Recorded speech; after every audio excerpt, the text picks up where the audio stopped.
niggas lurking, we been cautious. Y'all nearly lost them, we been in them trenches playing offense. Stash box every shark and won't forget about drinking about that faucet. How we 20 doing 20 make me nauseous. Heart froze, he almost died before we been sliding more and trying to find them.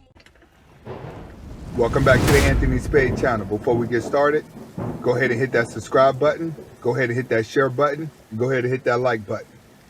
Today we're going to be talking about how to stop being the fallback guy for these chicks. All right? Okay, how to stop being a fallback guy.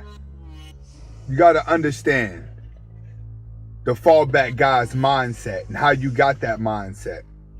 The fallback guy is nothing but a beta male who's trying to be a hero because he was taught to be a hero. He was taught to be the best gentleman in the world.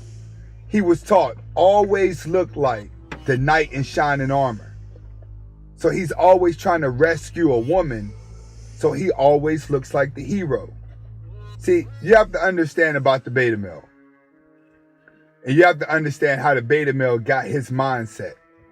A lot of these beta males have been up under their mom, and they just been sitting back taking guidance. They don't know where they're going. They don't know where they want to be.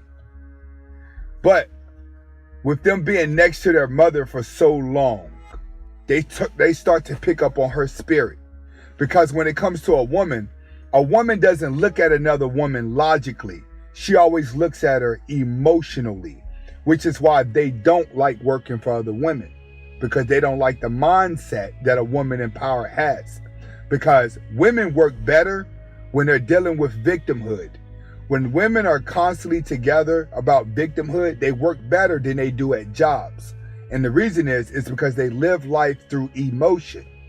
They cater to pain. They cater to softness. A man doesn't realize that, is that a woman is always walking through life using her emotions for everything. She's never thinking logic. So when a woman sees another woman that may do something outrageous, she may sympathize with her like, all right, it's because it is why she did this. So she never looks at logically why the woman did it. She always looks at emotionally why the woman does it. And that causes her to always sympathize with another woman, which is why you'll see women that'll love each other when both of them can play victimhood, when both of them can sit around each other and talk about what a man has done to them, what life has done to them, and what they're really doing is giving themselves excuses for their downfalls. They're giving themselves excuses for their failures. They need someone to blame, which is why women sympathize with each other when it comes to victimhood. But when it comes to competition, when it comes to survival, a woman understands that women turn into the most evilest people in the world. And that victimhood go out the door when the competitive spirit's involved. But as long as it's victimhood, and as long as it's from emotional standpoint, women will always have a sisterhood over men. But they will only have the sisterhood over men during a victimhood situation, not during a confident situation. You put a room full of feminists together, they're going to argue with each other because all of them are know-it-alls.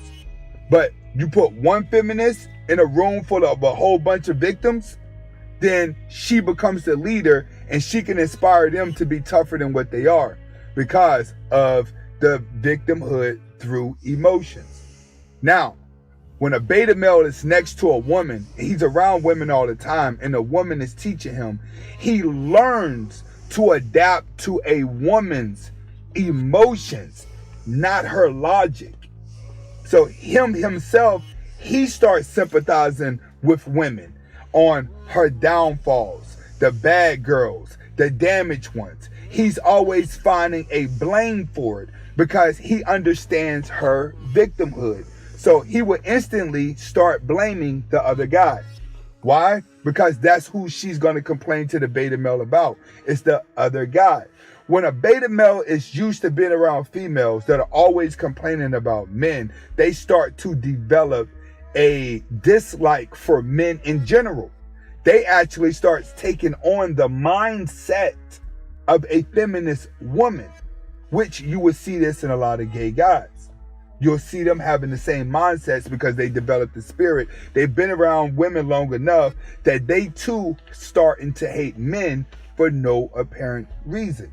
But the beta male, once he gets to the point where he sympathizes with women on everything emotionally, and other guys are always seem like the bad guy, and he can always try to paint himself to look like a hero, then he's going to always be a fallback guy.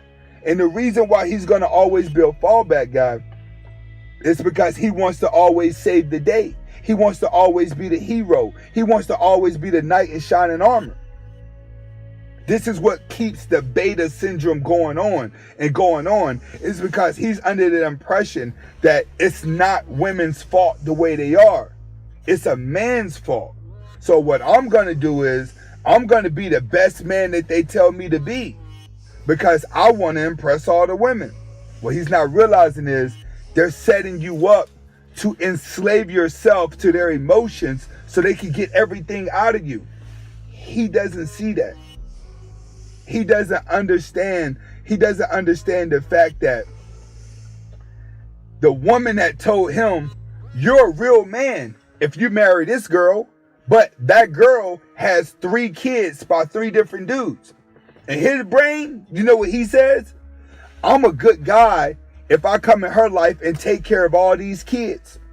Because women said a real man is a man who can take care of kids that are not his. He falls for that because a woman is talking to him from an emotional point of view. She's not talking to him from a logical point of view. She's not telling him, you have to have a lot of money to take care of 3 kids that ain't yours. You got to put up with this. She's just showing him, if I was in that position, I would want a guy to do that for me. So you're a good guy if you do that. So everything that women have told him he'll become a good guy doing, he goes his whole life always trying to be that good guy. And it creates and make him a fallback guy because he works better when women are in a victimhood mindset. The more trauma she's been through, the more damaged by other guys, the more broken she is, the more she runs right to that beta male. On her end, it's a fallback guy. It's somebody that's going to do this, she can take advantage of, she can have a little bit of sex with him, and he's going to fall for it. On his end, I'm a knight in shining armor. I look cool to everybody. I feel like a good man, and every guy that couldn't come in and help her out is a bad guy. Every guy that she dealt with is bad, but not me. I'm good. I'm going to show everybody that I can take care of all these kids by myself and not need any help, because every girl I've been around told me that's what a real man does. And that's where men go wrong at. This is what makes men fall back guys, because they're too busy trying to be a hero to women.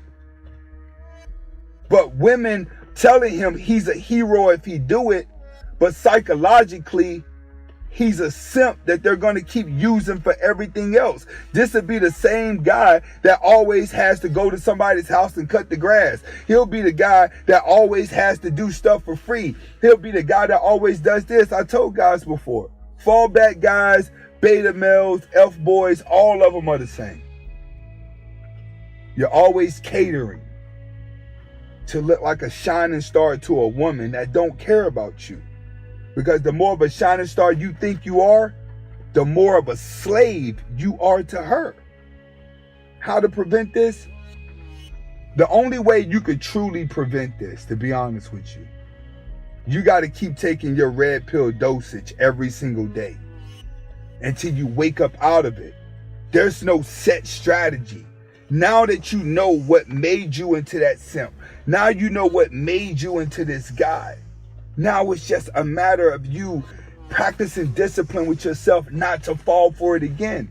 And the only way that you can do that is by continuously taking red pill knowledge and understanding the faults of what others going to do. A lot of this knowledge that you guys are learning, you're not gonna really learn it until you see somebody else go through it. Until you're the guy that comes and warns someone and then you watch it happen to them, that's when your red pill knowledge is going to stick. It does not stick. Knowledge does not stick until you have to use it. I could teach somebody right now Spanish. If they go the next 4 years not speaking to a Spanish person at all, they're going to forget how to speak Spanish. It's the same thing with a lot of stuff in high school. You don't remember that because you haven't been using it. It's the same thing with red pill knowledge. You got to continue to use it. You got to continue to take it so it's never rusty to you, and then you'll never be the fallback guy. That's the only answer to being a fallback guy. But first, in order for you to understand how to fix your problem, you must know how it got there. And that's what I explained today. This is Anthony Spade. Go ahead and hit that subscribe button. Comment, like. Hasta la vista.